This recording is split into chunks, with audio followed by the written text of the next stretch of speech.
Now, from CBS 4 News, this is Facing South Florida with Jim DeFede. Good morning, I'm Jim DeFede, and welcome to Facing South Florida. The legislative session is now underway in Tallahassee. They will be dealing with a lot of big issues this year. Last week, we spoke to Florida House Speaker, Republican Jose Oliva. This week, we catch up with the Democratic leader of the House, State Representative Kionne McGhee. All right, Kionne, how are you? Jim, I'm great. How are you? I am good. Now, you were elected in 2012. You are now the Democratic leader. 6 years before that, you were a prosecutor. Yes, sir. How's it feel to be the Democratic leader? It feels really good. We get to see exactly what it is working class families and small businesses are actually asking for, and we're looking to implement those ideas and those beliefs. Now, you're the Democratic leader in the House that is overwhelmingly Republican. Doesn't that make your job kind of tough? Well, it's a tough job whether you're in the majority or the minority.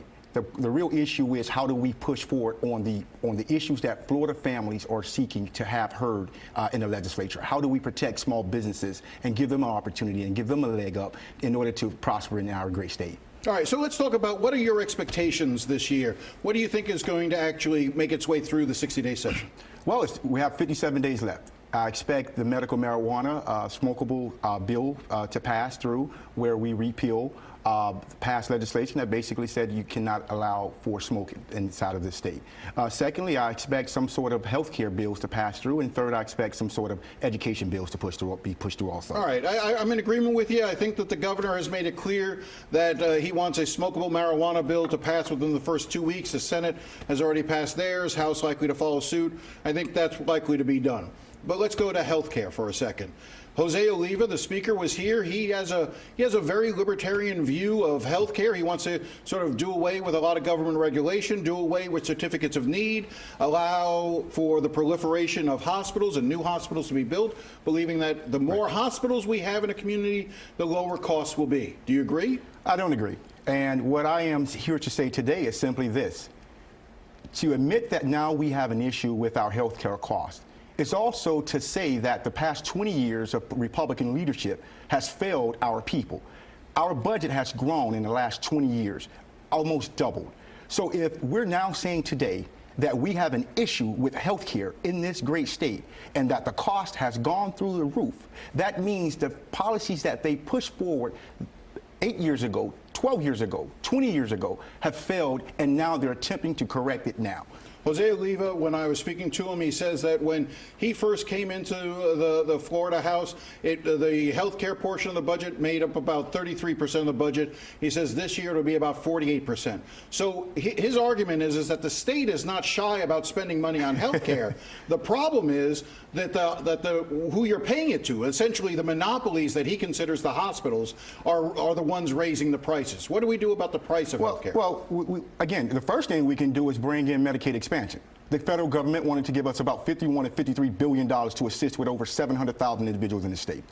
Now, that is a great start, because not only that brings in about $150 million in its first year of implementation. But again, this is not about the safety net hospitals having a monopoly on services. This is about wanting to take taxpayers' dollars and give it over to more private companies to allow for them to compete with safety net hospitals, which is something that that I am not in favor of. So let's be realistic, though, for a second. Medicaid expansion has not happened in the past. Unlikely to happen, though, now. Am I wrong? We have 57 days left in this session, and I will not rule it out of some form of Medicaid expansion. Do you actually see an appetite for it? Because Oliva says it's a dead issue.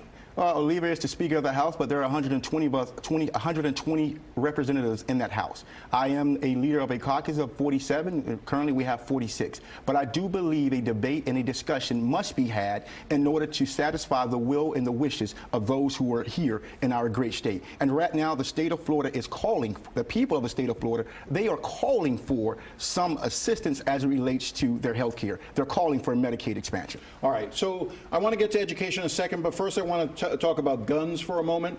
You know, we just had the 1 year mark from the Marjorie Stoneman Douglas shooting. You were 6 years a prosecutor with the state attorney's office. You've seen it from all sides. What are we likely to see? When Speaker Oliva was here last week, he said he does not believe that children are safer in schools today based on what they've done, that more needs to be done. I think you probably agree with him on that. What I would say is if state government were to get out of the way and allow for local schools to control its own districts, its own school districts, I believe the local school districts can give us a better analysis on what needs to be done. What we're seeing now is a state government is expanding its reach into local government, which is very dangerous. Now, as it relates to how safe the schools are in this particular day, I believe that more guns in schools makes it even more dangerous because of the fact that you're asking teachers, custodian workers, cafeteria personnel, PTA volunteers to have access to weapons in school. And Jim, let's be honest, I am a black man who has a black male who is almost about 6 feet tall. Your son? My son. And he just turned 14. I cannot fathom a situation where my son, who is almost 6 feet, at the age of 14, sitting in a classroom where a teacher, male or female, may deem him a threat. And if the teacher deems him a threat, then chances are there will be some type of gun action. Now the law as it's currently written for the Guardian program, and if it's expanded, says that the teacher or whoever is trained, and they would go through extensive training, it's not just handing out guns, that those people could only use a gun in the case of an active shooter. They aren't allowed to use a weapon to break up a fight or anything else. So wouldn't that alleviate your concern? No, because what ends up happening is the teacher still can use it because the law of stand your ground. So stand your ground is still on the table. So if a teacher is there and he or she believes that he or she is in trouble, he may use whatever access that he or she has to whatever weapon to defend themselves in the belief that if they believe that they are in danger. Do you think that's going to pass? We'll see. 57 days. All right, let's stay with education for a second. The governor has called for increased spending on education, but he also wants to increase the amount of money being available for what Republicans call opportunity scholarships, so vouchers basically to go into the private school system, as well as expansion into charter schools as well. Do you agree that that's a good approach? Well, what I can say is this. Taxpayers' dollars need not to be used for private interest.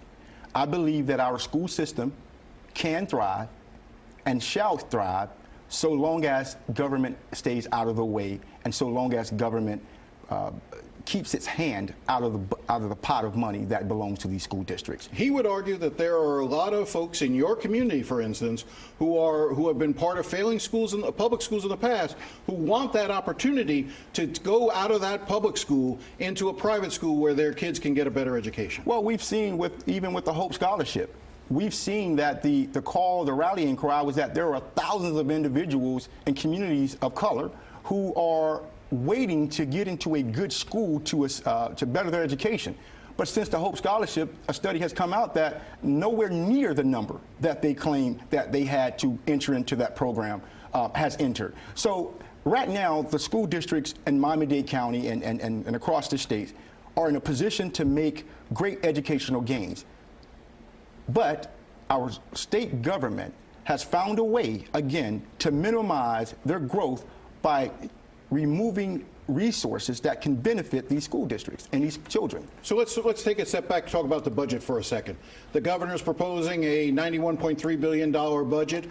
The Democrats have come out with their own version of budget, spends roughly the same amount of money, but differently. Give me a synopsis as to what's different about your budget. Well, what's different is the teacher raise. I know the governor talked about providing a bonus. Well, bonuses don't get you anywhere but for the present moment. What teachers are looking for and teacher personnel, they're looking for a raise. They're looking for something to help them cope with the reality of high prices in our state. So my proposal in the new Sunshine deal is simple. Let's give a 13% salary increase across the board to bring our teachers to parity with their colleagues who are in different states across this country. We're simply saying bring our teachers from the average of $46,000 to somewhere like $51,000 or $52,000. Now, the next question is, how do we pay for it without raising taxes? That's a great question. Oh, I should ask that then. How do you do that? How do we do that? It's simple. We stop giving these multi-state billion-dollar companies access to refuse to pay taxes in our state. What we're seeing right now is companies, what I call the worldwide corporate combined reporting. Companies now in our state, they can choose whether or not to pay taxes here in the state based upon what they believe they owe. And in my humble opinion, I honestly believe that we should force what 29 other states are doing and saying that corporations, major corporations, should combine what they're making and report separately what they earn in the state of Florida, and that should be taxed. I got two quick questions for you. So let's yes or no. In the next segment, we're going to be talking to Dr. Hansel Tukes, who runs the NITO exchange program here in Miami-Dade County. It was a pilot program. Do you envision, I know that there's a bill in the legislature that would expand it and allow communities across the state to opt into a NITO exchange program. Is that likely to pass? The support is there, and I'm both Republicans and Democrats. I think it's universal. It's bipartisan. The bipartisan support is there. The question now becomes, do we have the courage to do it? All right. And I believe the courage will be there. So last question, are you running for county commission in 2020?